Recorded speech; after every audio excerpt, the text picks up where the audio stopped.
अस्सलाम वालेकुम। उम्मीद करती हूँ कि आप सब खैरियत से हैं। आज का जो हमारा लेक्चर है it is based on idioms.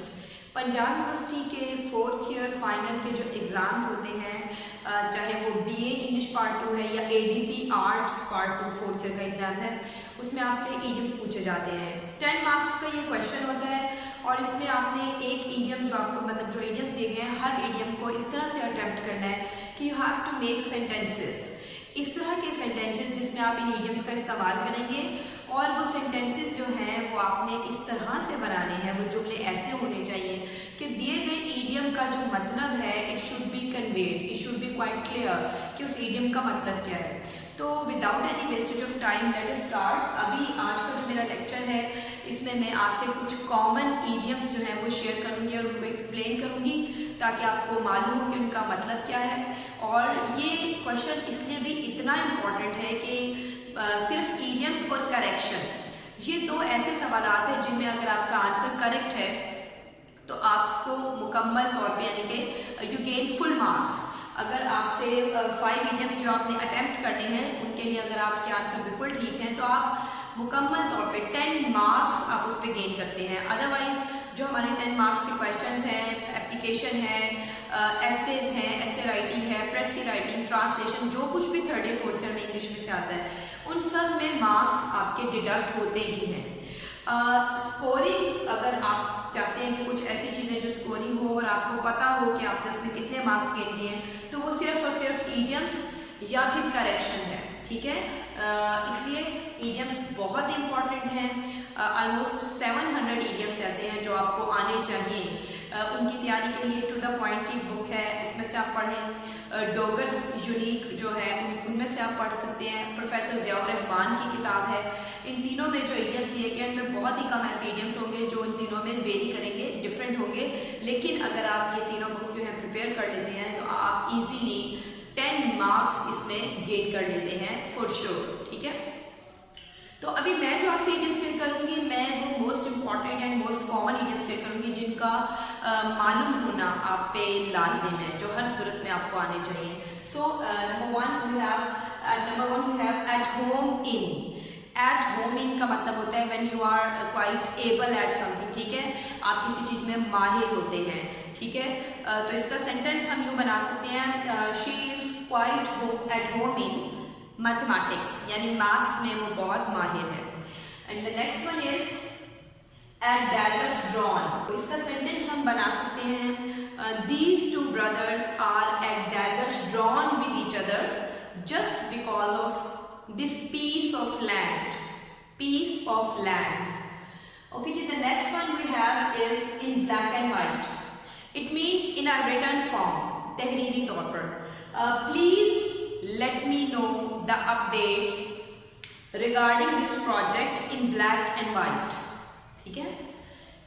The next one is in the nick of time। in the nick of time का मतलब होता है एंड टाइम पर, एंड वक्त पर, ठीक है।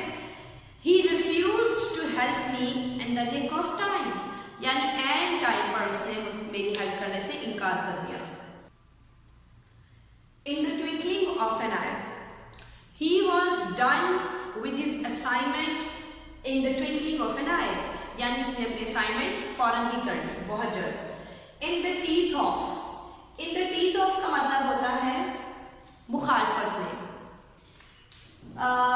He was in the teeth of this project because of corruption, यानी करप्शन की वजह से वो इस प्रोजेक्ट के मुखालिफ था। Next, eight a loss. Eight a loss का मतलब होता है जब आप कंफ्यूज होते हैं, बौखला जाते हैं, बदहवास हो जाते हैं, जब आपको समझ नहीं आ रही होती कि क्या है और क्या नहीं।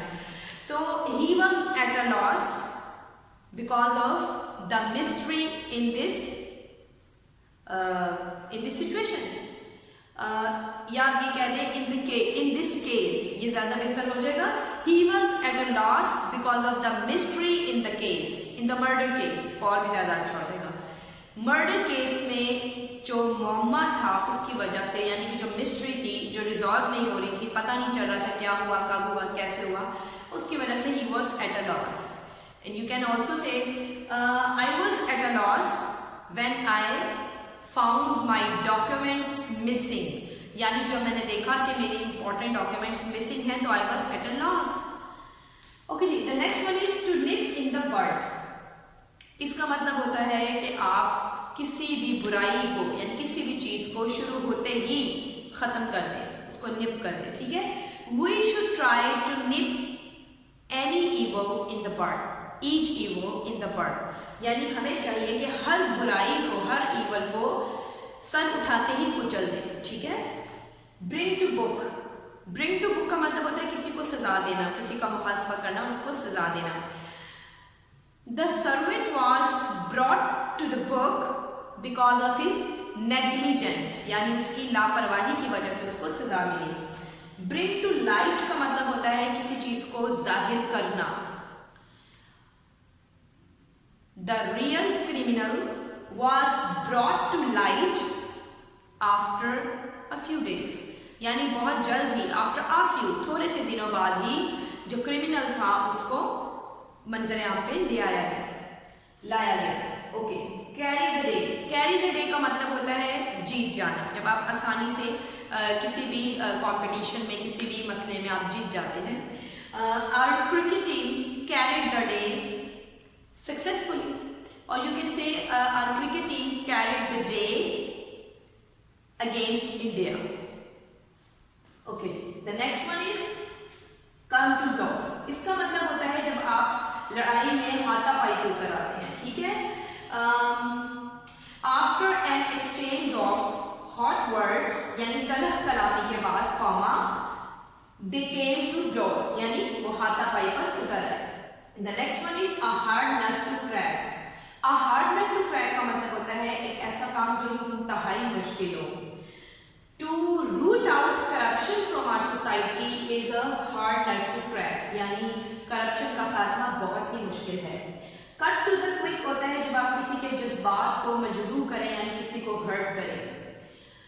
Your selfish words cut your mother to the quick, यानी जब आपने सेल्फिश होके बात की तो आपकी माँ उस चीज से हर्ट हुई। कम टू लाइट का मतलब होता है, देखिए ब्रिंग टू लाइट था जब मंजर आम पे आप लेकर आते हैं एफर्ट्स के साथ, और कम टू लाइट किसी चीज का जाहिर हो जाना। सो हम दोनों चीजों के लिए सेम कर सकते हैं। सेंटेंस यहाँ पे बस डिफरेंट हो जाएगा कि मंजर आम पे आ गई। The real murderer was brought to light by the police, और यहाँ पे आप कर दें come to light. The facts should come to light regarding this project, इस प्रोजेक्ट से मुतालिक जितने भी हकाइक हैं उन्हें मंजर आम पे आना चाहिए, ठीक है। With main and might, इसका मतलब होता है पूरी ताकत से, पूरी कुव्वत से। We should fight against corruption with main and might. Okay, the next one is to hand and glove with, यानी बिल्कुल साथ साथ होना। These two fast friends are always in hand and glove with each other, यानी ये दोनों दोस्त हमेशा साथ साथ होते हैं। To make both ends meet का मतलब होता है बड़ी ही मुश्किल से जब आप गुजर बसर कर रहे हैं। सेम ऐसे एक और इडियम है, कॉमनली यूज्ड है, फ्रॉम हैंड टू माउथ, तो वो भी हम यही तभी इस्तेमाल करते हैं जब कोई पॉवर्टी का शिकार हो। This couple is making both end meet just because of poverty, यानी गुर्बत की वजह से ये दोनों, ये जो कपल है ये बड़ी मुश्किल से वक्त गुजार रहा है। Through thick and thin, through thick and thin का मतलब होता है हर तरह के हालात में, चाहे वो अच्छे हैं या बुरे। Sincere friends never leave you through thick and thin, या सिंसियर या कहते loyal friends stand by your side through thick and thin, यानी जो आपके वफादार दोस्त होते हैं वो हर हालात में, हर हालत में आपके साथ रहते हैं। टू विन लॉरेंस का मतलब होता है कोई एजाज जीतना, ठीक है, कामयाबी का एजाज हासिल करना, ठीक है। He was able to win laurels just because of his determination, अपने अज़म की वजह से। To fight tooth and nail, इसका मतलब ये है कि पूरी ताकत से किसी चीज के खिलाफ आप जब खड़े होते हैं और उसका मुकाबला करते हैं। तो जैसे हमने मेल एंड माइट का किया तो हम ये कह सकते हैं we should try to fight truth and mail against corruption. उसके बाद जनाब नेक्स्ट वन है टू एंड इन स्मोक। जब कोई चीज बड़ी बुरी तरह से आपको किसी जगह पे नाकामी का सामना करना पड़े, किसी काम में, किसी इरादे में। ओके, इसका कोई आसान सा एंड कॉमन सा बना देते हैं। All his efforts ended in smoke just because of his negligence. उसकी लापरवाही की वजह से उसके तमाम एफर्ट्स जो थी वो रायगा गई, जाया गई। टू बी इवोक का मतलब होता है जब कोई चीज रवाज में हो, ठीक है। Nowadays comma red colour is in vogue, sorry not way, in vogue, यानी रेड कलर के जो ड्रेसेस हैं वो आजकल फैशन में है, रवाज में है। और you can say nowadays comma high heels are in vogue, यानी हाई हील्स रवाज में है। To bury the hatch, to bury the hatch का मतलब होता है जब आप आपस में किसी की भी जो आपस में दुश्मनी होती है उसको आप भुला दें, दुश्मनी को दफना देना, यानी लड़ाई खत्म करना। Both the parties were ready to bury the hatch, यानी दोनों फ्रीगेन के दरमियान दुश्मनी खत्म करने पर एग्रीमेंट हुआ, यानी मुआहिदा हुआ, इत्तफाक हुआ। On the spur of the moment का मतलब होता है जो हमने पहले भी किया, in the nick of time, ठीक है, एंड टाइम पर, ये फौरन जैसे होता है, जल्दी, फौरन। He helped me on the spur of the moment, यानी उसने मेरी मदद फौरन ही की, एंड टाइम पर या फौरन ही की। To pick hole in one spot का मतलब होता है किसी चीज में जब आप नुक्ताचीनी करते हैं। He is in a bad habit of picking holes in his sport, यानी हर चीज में जो नुक्ताचीनी करना। इन अ बॉडी का मतलब होता है मिलजुल कर, इकट्ठे होकर। They went to their officer in a body, यानी वो अपने ऑफिसर के पास मिलजुल कर इकट्ठे गए। स्ट्रेन एवरी नर्व, इसका मतलब होता है जब आप हर तरह से कोशिश करें, पूरी कोशिश करें। They strained every nerve to find the missing child, यानी गुमशुदा बच्चे को तलाश करने के लिए उन्होंने पूरी कोशिश की। To put cart before the horse का मतलब होता है जब आप काम उल्टा करें, ठीक है, जो लॉजिकल ऑर्डर होना चाहिए किसी काम को करने का वो आप ना करें। You are bound to fail if you will put the cart before the horse by preparing yourself for the competition in the nick of time, यानी एंड टाइम में जब तुम काम करोगे तो एक्चुअली ये काम उल्टा ही हो जाएगा। अगर इसको जरा और इजी कर लें तो यूं भी कर सकते हैं, he tried to be a hard-working student after his exams, so he put the cart before the horse. उसने उल्टा काम किया, एग्जाम्स के बाद मेहनत करना शुरू की, ठीक है। ओके जी, to fly into a passion, इसका मतलब होता है जब आप गुस्से में आपके से बाहर हो जाए, when you lose your temper, lose one's temper भी एक idiom है। He is such a short-tempered person that he always flies into a passion, यानी वो इतना बदमिजाज बंदा है, शॉर्ट टेम्पर्ड है, यानी फौरन गुस्से में आने वाला वसीला शख्स है जो हर वक्त गुस्से में रहता है, ठीक है। ओके जी, the next one is to come to a standstill, इसका मतलब होता है जब कोई चीज आर्जी या मुस्तकिल तौर पर रुक जाए।